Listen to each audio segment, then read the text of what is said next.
The Deepwood Expeditions, Episode 1, on the Polar Express. As the movie opens, a lane colder and lonelier than nearly imaginable is shown. Ice hanging from small, packed houses in a darkness that nearly obscures the details. Pulls into a small room, barely hidden away from the icy snow outside.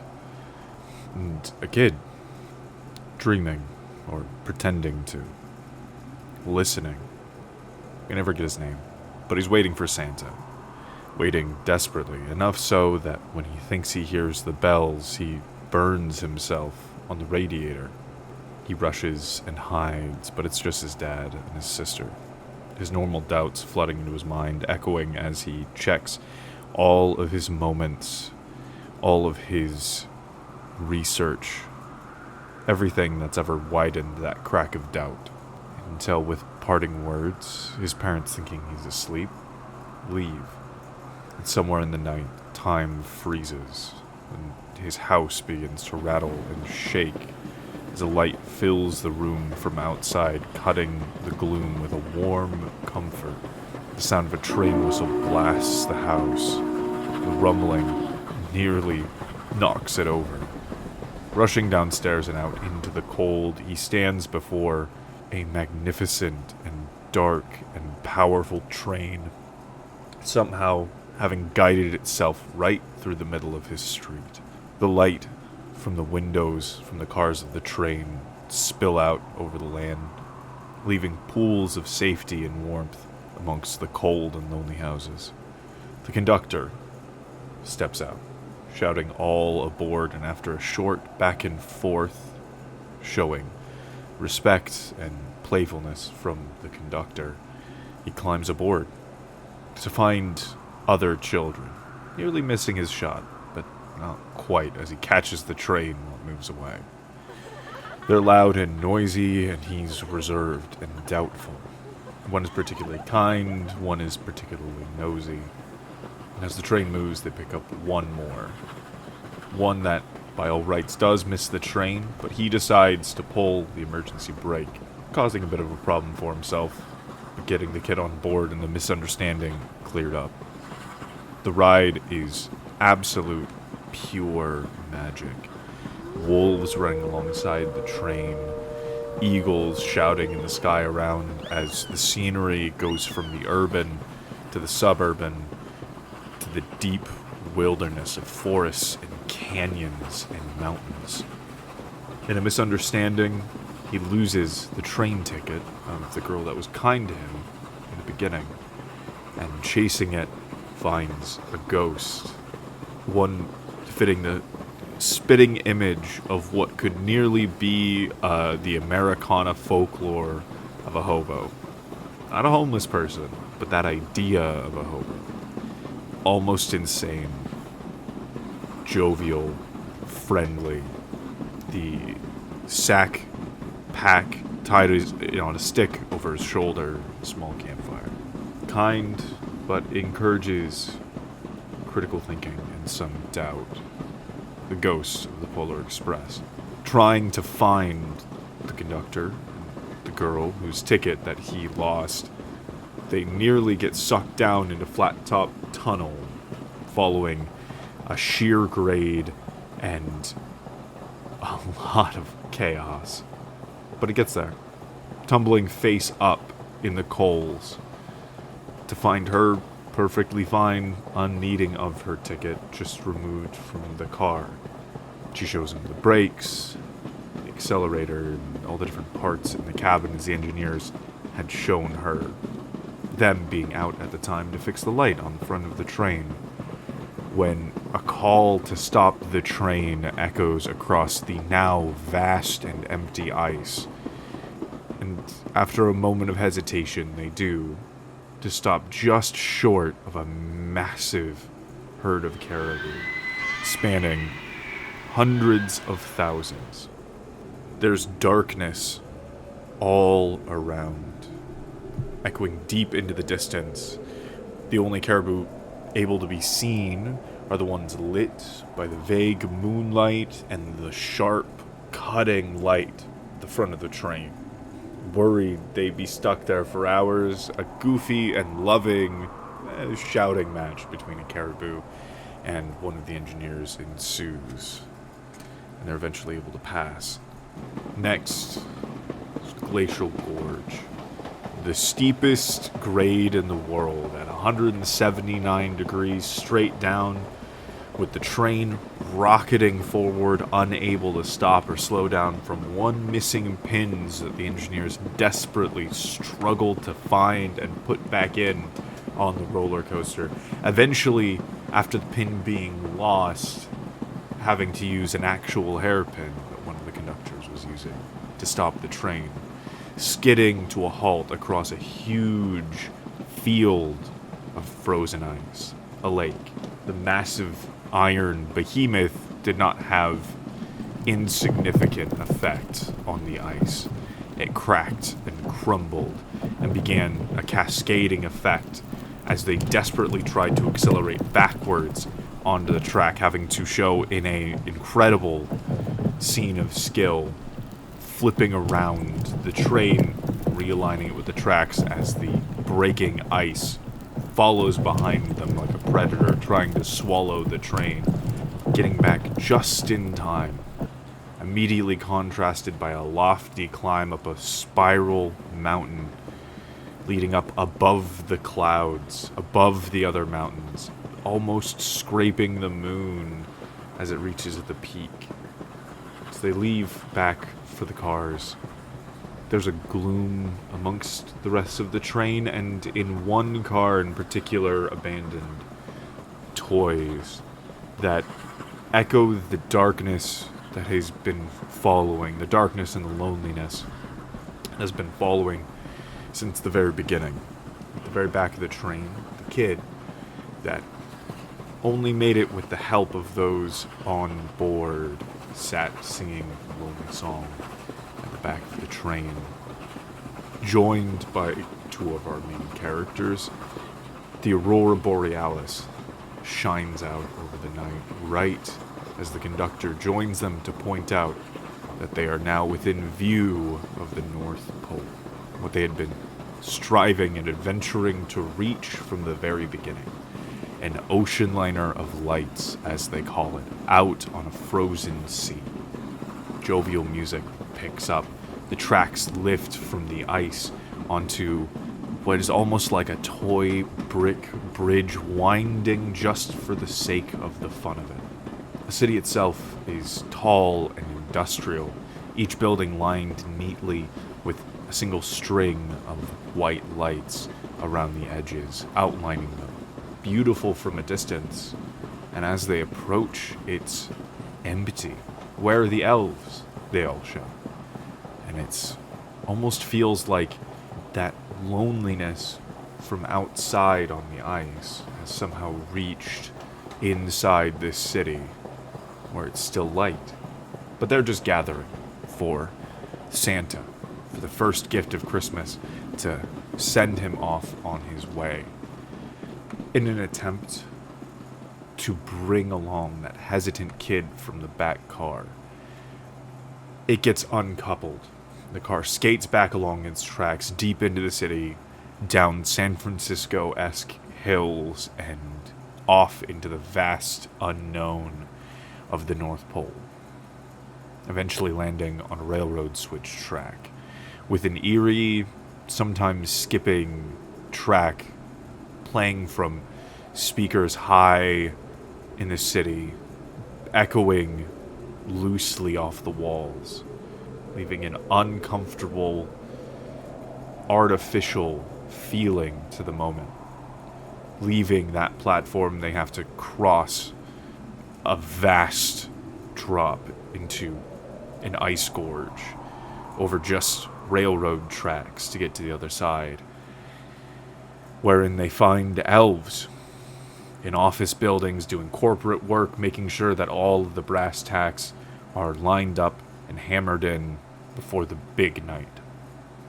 The voice of smokers, and they take a pneumatic tube as an exit, like they were a parcel at a bank, Following them, the kids end up in a maze of presents and conveyor belts.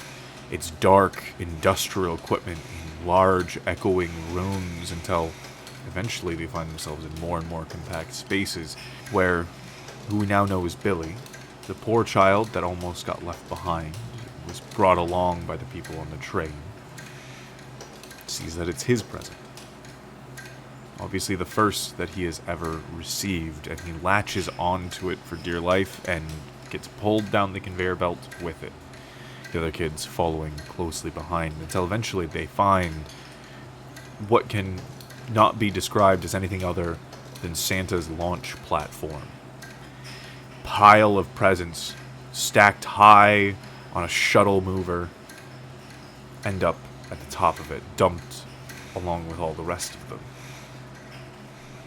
Rockets shoot up, pulling Santa's sack over the presents and attaching itself to a blimp that pulls the entire bag out of the building, carrying it on balloons, all manned by elves, over to the main plaza, where the kids, the elves having known that they were there, get escorted off.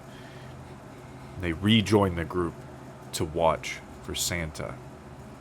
As the reindeer come out, and the silver bells with them, our main character cannot hear those bells that everyone calls the most beautiful sound in the world.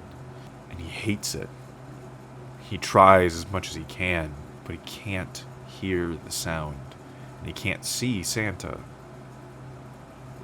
Eventually, one catches his eye loose on the reins as the reindeer are bucking, Santa approaching, the restlessness growing, and it gets launched off right to his feet with a dull metallic clink. No ringing of the bell. As he picks it up, he shakes it, trying to hear it.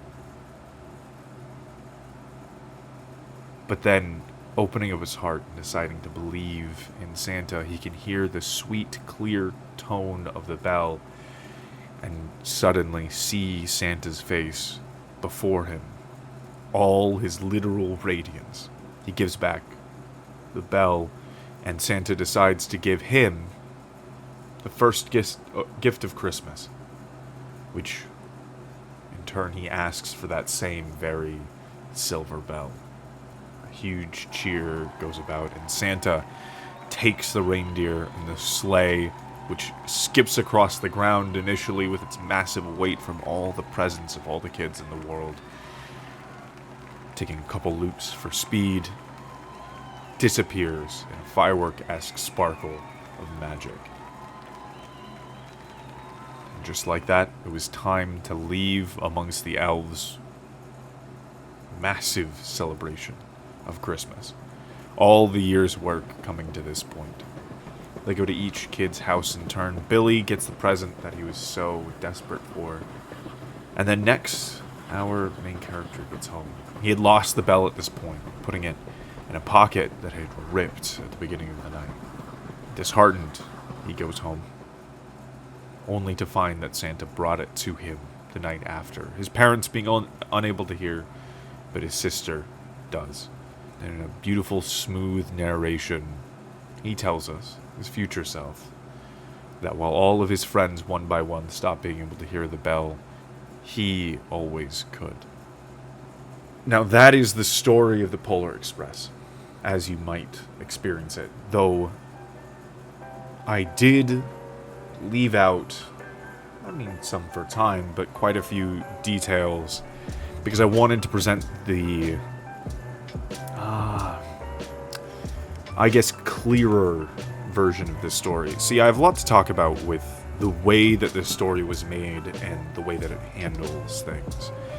I hope you caught a little bit of what I'm going to be talking about in the earlier narration, but The Polar Express is a movie that makes me irrationally upset, mainly because it captures such a beautiful magic, and as if it was its objective, goes out of its way to crush that magic towards the end of the movie. Or the second half, really. everything with the wolves, the nature and the ghost, and the conductor and the kids. All of that wonderful whimsy and majesty, and the caribou and the engineers was all played as kind of backplot. All things happening around the movie, at its center point being the belief in Santa and the golden ticket plot. Often, as the movie played, I kept finding that the plot would get in the way of what was happening in the moments, and they just kind of miss what was really important about that moment. There were times where they were in the middle of some great majesty or excitement, and then the ticket would be brought up, and partially because we knew it didn't matter, like she wouldn't get thrown off the train,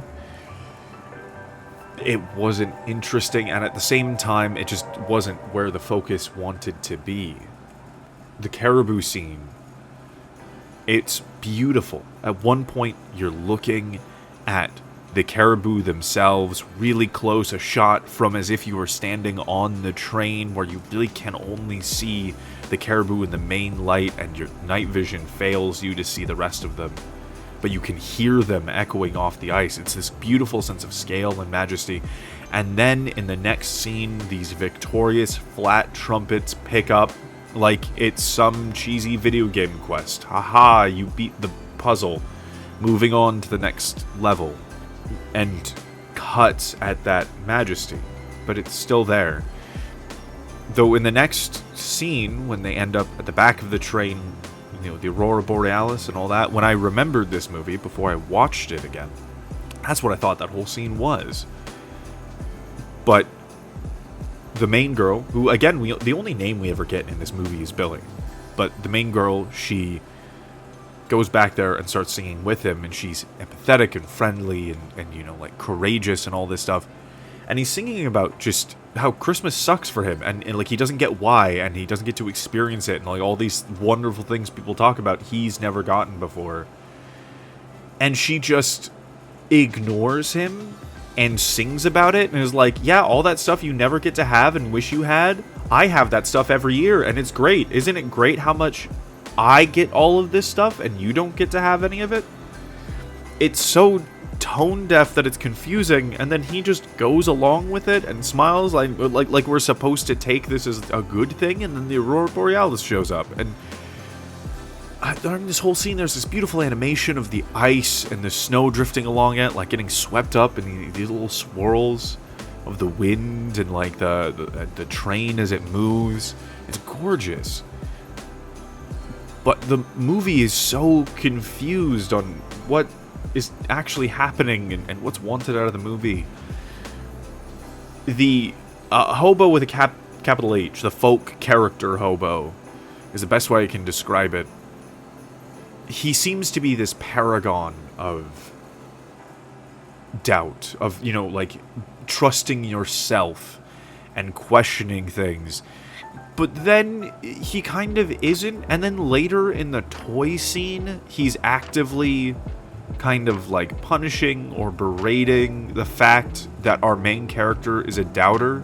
It was a really nice contrast from him saying just believe to him being like, you know, like, trust yourself and believe in yourself, and those can merge really well, and like there's a little bit of that in this movie. But there are just a few scenes that just don't make sense with those ideals. And so you get to the North Pole, this place that they've been trying to get to the entire time. They've been putting their whole selves into reaching this point, and they've gone through all of these trials and tribulations to get to the North Pole on time. It feels like the climax. There's this music building. It's this gorgeous thing out in the distance, and it's so boring. It's empty and boring, and it's Christmas by obligation is what it feels like. They only have one string of lights.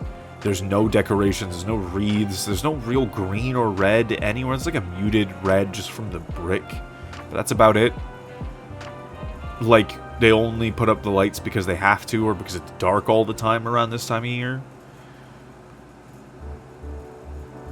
And this was supposed to be the center of the magic, the place that the Polar Express came from, and who the conductor is responsible to. His boss is from here. This is the peak. This is the pinnacle, and it's empty. It makes everything else feel empty too.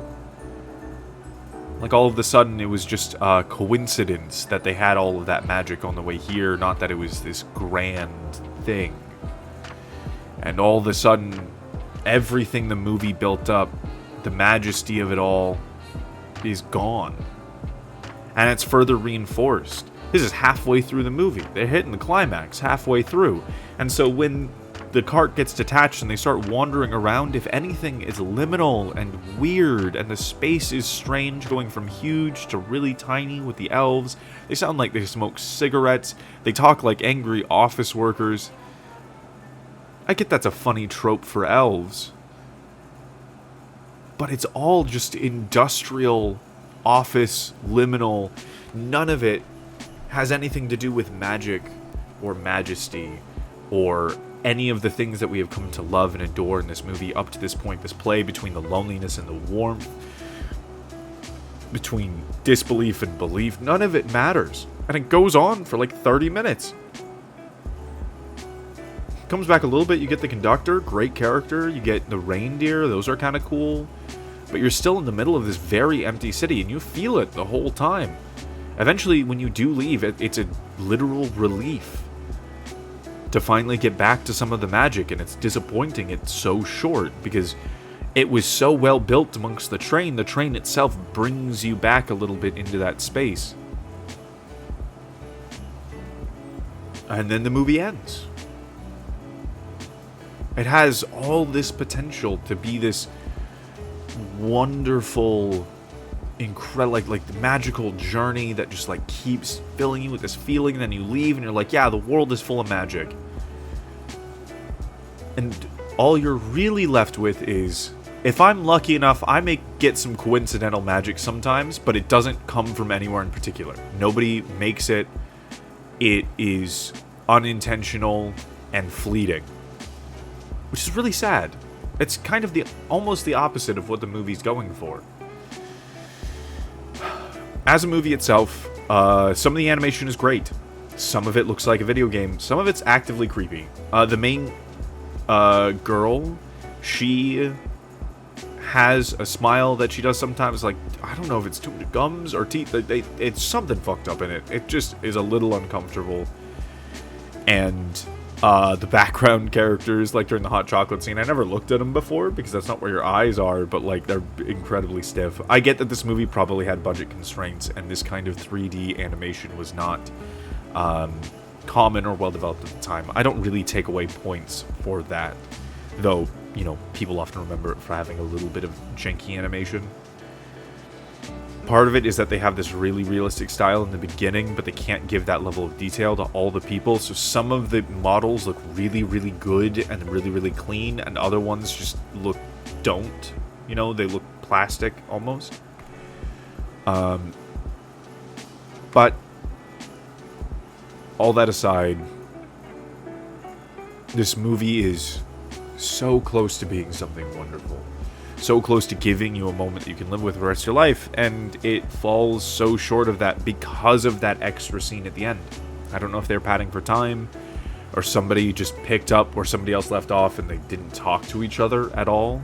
It feels like maybe a producer got involved, but when you have this wonderful momentum and you just ignore it, and the momentum itself wasn't even well preserved because everything that was great and wonderful, and I hear everyone talking about the movie, and what I remember from the movie not only is on the first half, but it's also just relegated to background noise most of the time.